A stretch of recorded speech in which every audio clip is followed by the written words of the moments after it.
Hey traders, welcome back to another week of trading. This is our weekly trading preview for the week of May the 9th, 2022. Today is Monday morning as we get started on the week.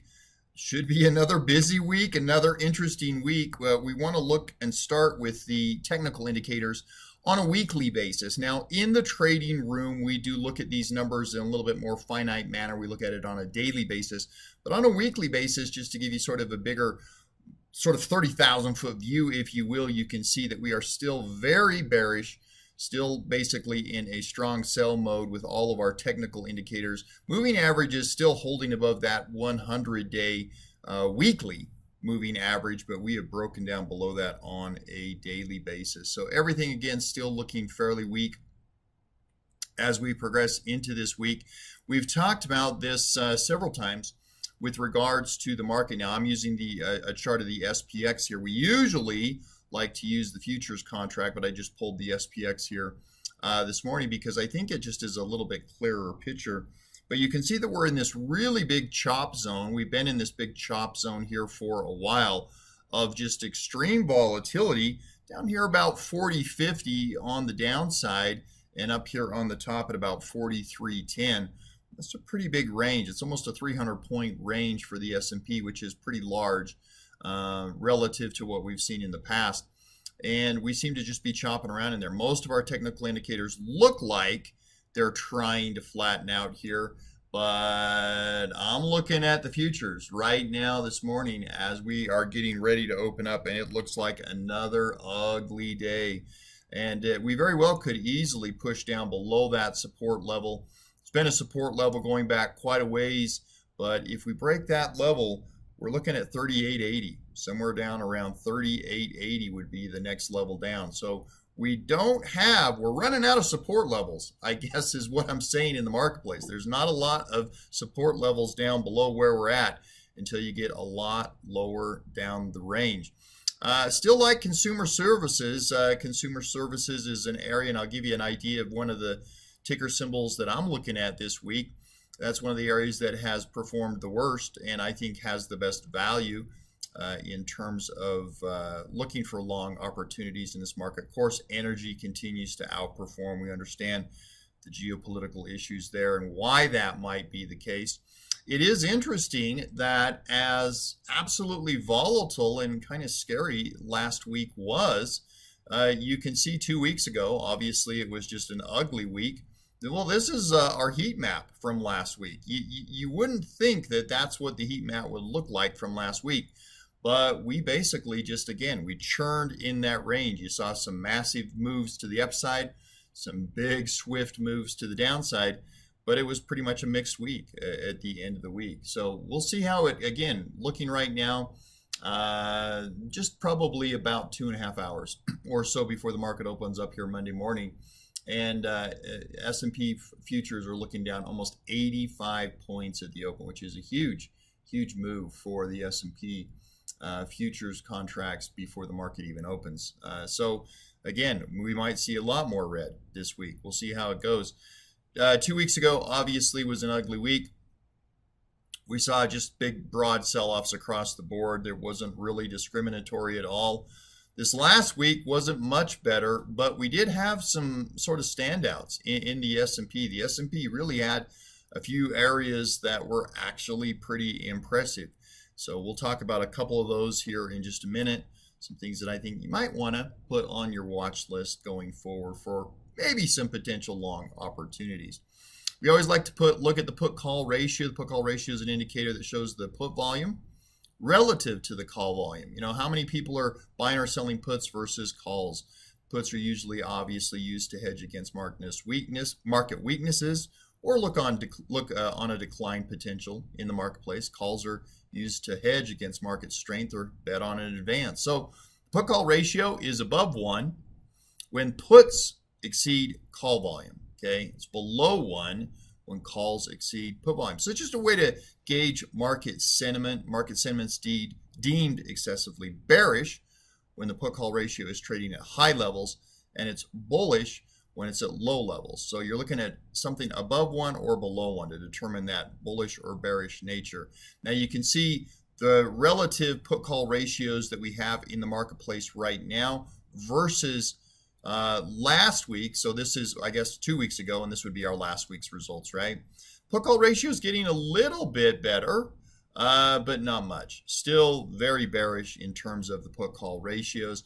If we look at the open interest gamma spots that we like to look at, you can see where the activities are. We look at call walls and put walls and where the activity is. Well, you can see that, first of all, number one, there's a whole lot more put activity right now than call activity. Very little interest in calls. Number two, you can see that there's a couple of really big put walls here, namely down here around the 4,000 level, which we are quickly approaching today if this sell-off continues here into the open. So again, big areas of demarcation here for the marketplace, very bearish overall. It is interesting to take a look here at the expected moves. Last week, expected move was about 168 points. And we actually had a big week last week with expected moves, even though we did end up finishing sort of flat on the week. It's interesting to me this week we have a little bit lower expected move, although it's still very much elevated to what we are used to. And you know what? These are good numbers for us as traders of the zero DTE strategy. These are what give us the premium that we love. They're what give us the premium that really has helped us get the results that we have had this year. So again, not a bad thing necessarily for us. But again, we look at the heat map and you can see a couple of things here. You can see all the points of demarcation for support resistance lines. We've talked about this area right here. Almost not a double bottom, but a quadruple bottom. Well, we broke through that on Friday. And again, it looks like we're going to be at least initially here on Monday morning breaking through it once again. There's not a whole lot of support down below this, even though most of our technical indicators are moving a little bit more to the neutral standpoint. So we'll have to see if the selling abates here or if it just continues on down. We do look at the fear and greed sentiment reading. Again, it looks at a lot of builds a composite, if you will, of stock price momentum, the S&P 500 versus its 125-day moving average.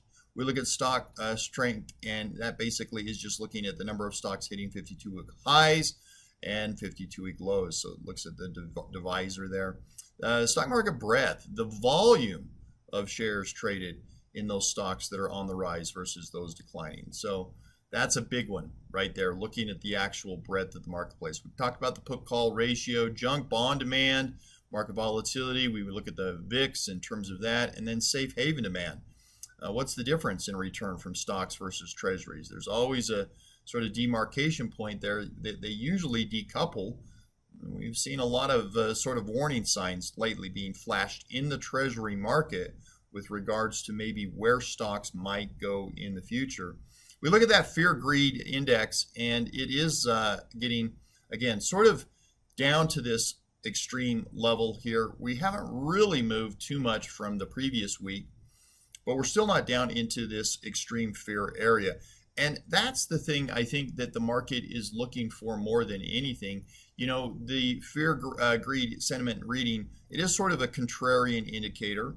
When we get into those extreme fear areas, that's a good time to usually jump in and buy in the marketplace. When we get into the extreme greed areas, that's a good time to exit. So still a little bit of complacency here in the marketplace. We're still not into this area where you would anticipate that we would start to see some capitulation in the marketplace. Still not quite there. So moving towards that, but not quite there as of yet. A lot of things on my watch list this week that I'm watching that I think are of interest. A lot of them are what I would call quality names, quality companies with quality earnings that have been beaten up. And while I'm not necessarily ready to pull the trigger on any of these right now, they are interesting to me from a value standpoint. Amazon, of course, been hammered down. That's a solid company. NVIDIA is really been hit hard, and it looks like it's starting to try to find a bottom here. Same with Apple as well. Microsoft's been hammered down quite a bit. Walmart, same story there. And I've got a couple of ETFs that I think might be interesting for you to check out as well. XLP, that is the consumer staples. That's the area that I find some value in this marketplace right now, in sort of a sea of things that's just sort of crashing right now. XLV, that's utilities. That's been a fairly stable one as well. I like that one if you're looking for maybe safe haven opportunities. And then Caterpillar as well. Really been beat up a little bit and seems to be looking to find a bottom down here. So I do like that one as well. Those are all on my watch list. Monday trading activity for today, really, right? Not a lot of news scheduled today that could be potentially market moving. Of course, on Mondays, we always have a busy day with our 0DTE. We start off with an index trade on Mondays. We reinitiate our IWM weekly credit strangle trade. That's been a great trade for us. And we look at starting our 4DTE trades on both the SPY and the Q. So that'll be a busy day for us as well. We do, just as an item of note here, we do have our yen trade that our cover expired on last Friday. So we'll be recovering that today. I'm looking to bring in somewhere pretty close to about $1,000 of income off of the cover on that trade. And we'll get into that a little bit more in detail in our live trading session today. Potential bonus trades, we do plan near the close to see where we're at and look at applying a 1 day to expiration overnight index trade that would expire on Tuesday. So that's our plan of action for today, for Monday. Tuesday, we do have the Chinese PPI number coming out. That can move our markets here from time to time. So we'll see how that one comes out. We do have Fed speak happening pretty much throughout the day. And so you never know what a Fed member is going to say that might potentially move the market. Core trading ideas for Tuesday. We're going to do some new pairs trades. So we closed out our last remaining pairs trade last week at a whopping 1% profit. We just couldn't quite get that one to move for us. It moved into the profit zone. So we went ahead and closed it out. But we are going to add a couple more, at least 2, maybe even 3 new pairs trades for us on Tuesday of this week. We're going to be doing a 0DTE butterfly once again. We had some pretty darn good success with those last week, and we'll look to do that again here on Tuesday. And then, of course, on Tuesday, we will be in the live scalping room all day long scalping with the Zoom feed. So the Zoom feed on Tuesday will be in the scalping room. Do look for a potential bonus trade overnight again on Tuesday for a 1 DTE overnight index trade. This would be a trade that we would put on very close to the close on Tuesday and look to take it off somewhere right around the open on Wednesday morning. So that's Tuesday's trading activity lineup for us. Wednesday, got crude oil inventory numbers, as you know, that come out 1 hour after the cash open. We got CPI numbers that come out an hour after the cash open. We got some Fed speak happening on Wednesday as well. So we'll have to see if any of those news items really move the marketplace. Obviously, Wednesday is designated for us as a 0DTE day, so we'll be doing another 0DTE trade. But we should probably have an opportunity to reinitiate our weekly oil trade. We have been in and out of our just our recent oil trade. We made a nice profit on that one. So we'll look to reinitiate that here on Wednesday as well. Bonus trades for Wednesday, nothing on tap right now. Okay. Some potential market moving news for Thursday. Well, we got jobless claims coming out an hour before the cash open. We've got all of our softs. We've got the corn, the wheat, the soybean numbers out 1 hour prior to the cash open. And then we do have, as you know, a nat gas trade going on right now inside our model portfolio. And so we'll have to be attentive to the nat gas numbers that come out 1 hour after the cash open as well. And the UK is reporting their GDP as well on Thursday. That could be potentially market moving. We'll have to see how that goes.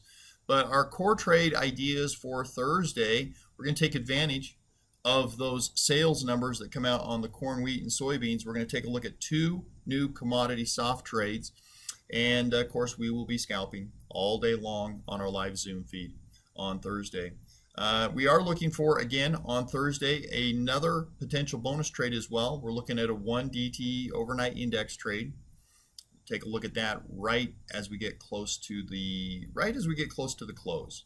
Again, looking to put that on right around the close, take it off right around the open on Friday morning. Friday trading ideas, well, we do have the Michigan consumer sentiment numbers coming out in the morning. We've got some Fed speak as well happening throughout the day, so we'll have to see how that affects us. We do have our 0 DTE index trade that will be the focus for us on Friday. And we do have one potential bonus trade idea as well that we're going to see how that pans out for us on Friday. Looking to get back into our bear market trade ideas.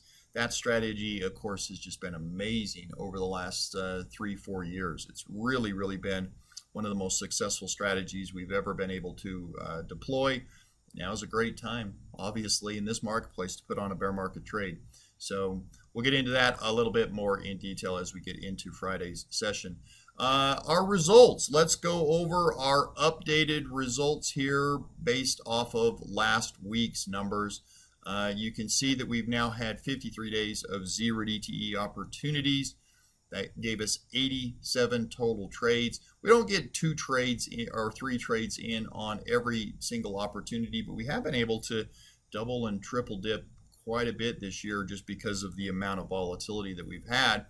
Of the 87 total trades that we've done, 84 have been winners, 3 have been losers. Man, we stuck at 2 losers for a really long time, and just recently took another loss. So 84 wins, 3 losers on that. Remember, if you are a member of our private trading room, that every one of our trades, every one of our 0 DTEs is video recorded and posted for you guys to be able to watch and review anytime you want. Just go to the top of our Discord channel, hit the pin button, and it will give you the link to all of those video recordings. So you can review any single trading day that we have.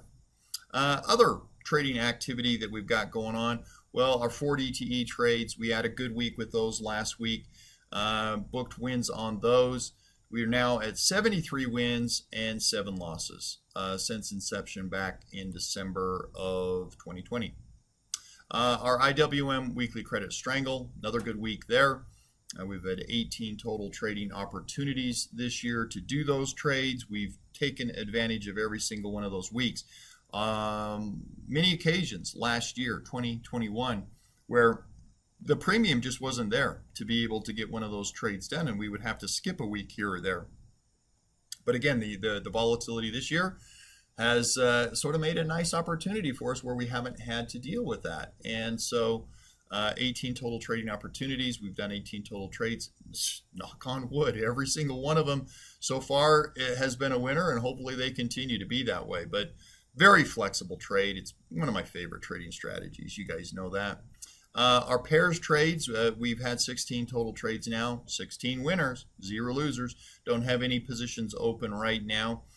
We did, again, book a win on our last pairs trade. It was a whopping 1% return, but we moved into the profit zone, and it didn't really look like it was going to give us much more. And so we did go ahead and just close that one out.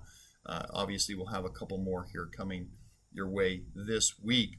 Our bear market trades, we've had 70 total trades so far. 67 have been winners, 3 have been losers. Again, we're going to look to add another one of those here on Friday's trading session.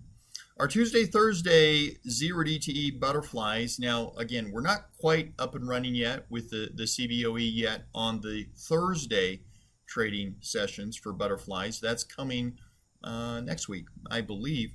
But we have done 3 of them so far, and all 3 of them so far have been winners. Now, I have mentioned this many times in the live trading room, that shouldn't continue. I don't think it will continue. I don't think it should continue, because butterflies are low probability trades. But we do approach these in a manner where we start out very small, and we're able to do a overlay on top of that butterfly if it doesn't work, and bring the overall trade back into a winner. I think we've had to do that on 2 of the 3 where the initial butterfly did not work, and we did an overlay on top of it to bring it back into profits.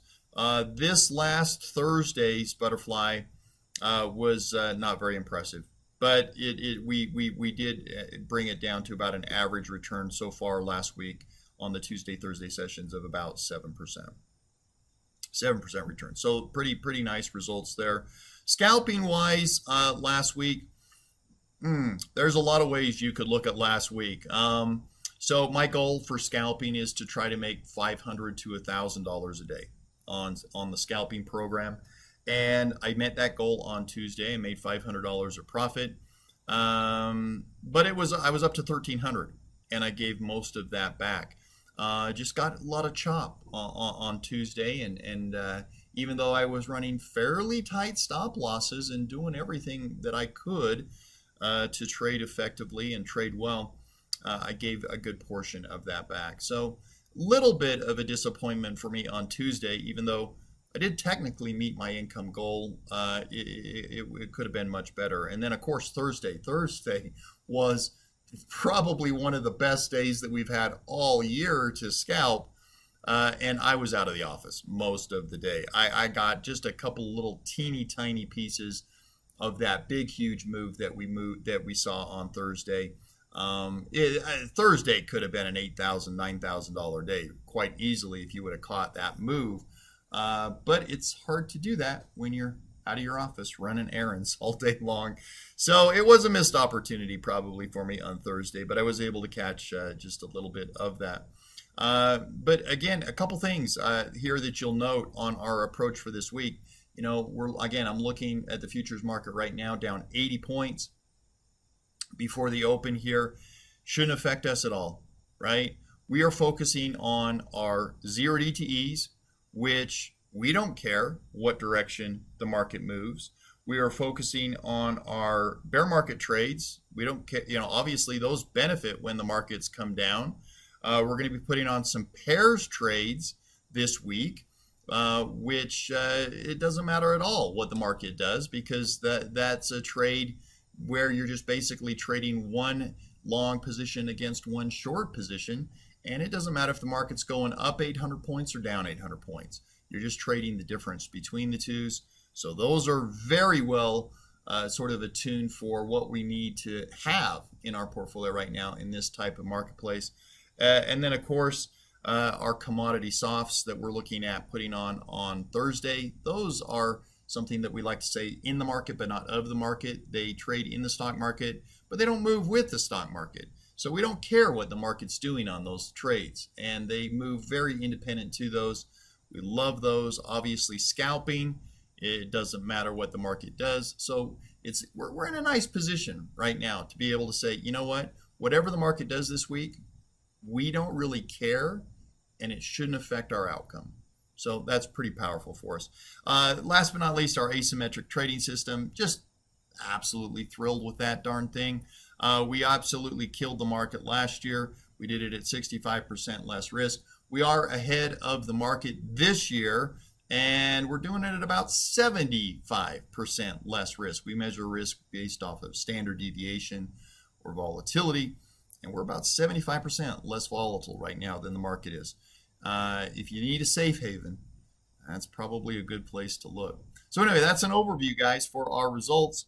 Every week I want to get you guys a bonus trading idea or tool that you can use to make yourself a better trader, a better human being. And I do have something for you this week that is a simple habit tracker from Tim Uchek. It's a powerful tool. I'm going to give you the download link for you to you guys in our Discord chat room in the bonus training channel. So check that out. I think you'll find it to be a really, really valuable tool to really just tune up your routine as a trader. And hopefully that will be helpful for you. Contact and links. I always like to hear from you guys. I always appreciate it if you do bookmark and hit the notification bell on the YouTube channel. Every single solitary day in our live trading room, I get questions that I have spent tens and tens of hours, tens and tens of hours putting a training video together on, but they just didn't simply, they weren't either subscribed to the YouTube channel or they didn't bother to look. But pretty much any question, guys, that you're going to have in the trading room, we've got a training video on that, and it's on the YouTube channel, so check that out. Always love to hear from you guys on Twitter. Get some good conversations going there every single day. You can schedule a one-on-one Zoom session with me if you like. If you go to this Calendly link right here, my personal email does come directly to me. Love to have you part of our Facebook group. If you want to join that, that would be great. We usually post our results on a daily basis inside that room. Our asymmetric trading system, if you want to try out the automated asset allocation portfolio for 2 free weeks, there's a link for you to check it out right there. And of course, our live trading room, that's our premier room. You can get a free week access to that one also. And there is a link for the live scalping as well. Every Tuesday, Thursday, we are doing live scalping, so you can check that out. So that's a little bit of an overview, guys. I did want to give you guys some appreciation and gratitude. You know, obviously Sunday was Mother's Day. Spent some time with my wife, spent some time with my mom. And, you know, it's interesting. I don't know why on Mother's Day I was thinking of you guys, but I was just grateful for them and all of the benefits and support that I get from them in my life.